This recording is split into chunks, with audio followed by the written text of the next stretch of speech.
Hello guys, I am creating a new playlist for newbie programmers where the topics are similar that you will find all over the internet but with different way of explanation.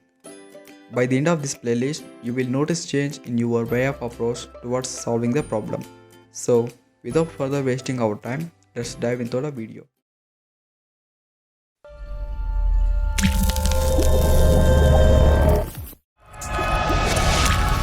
This playlist is the combination of few programs that every newbie should have to grasp the logic behind it. Today we learn about Palindrome program. First of all, what is a palindrome? Palindrome is either a number or word or sentence, such that when you reverse the given word, sentence, number or anything, it should be same as the original one. Let's divide this problem into few steps so we can easily solve it. Step 1.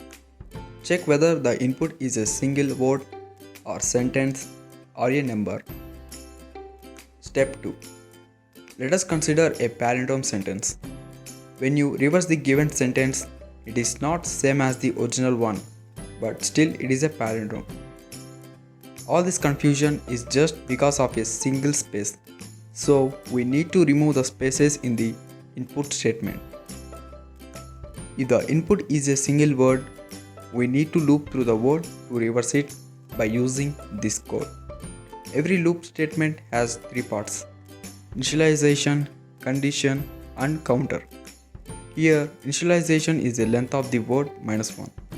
Since array index starts at 0, condition should be I greater than or equal to 0 because of array index is always positive.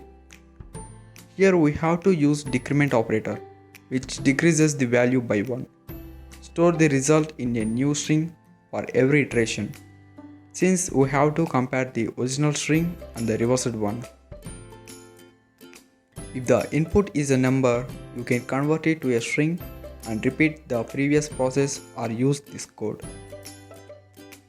Here we are using while loop to check the condition. First line used to separate the digit from the number.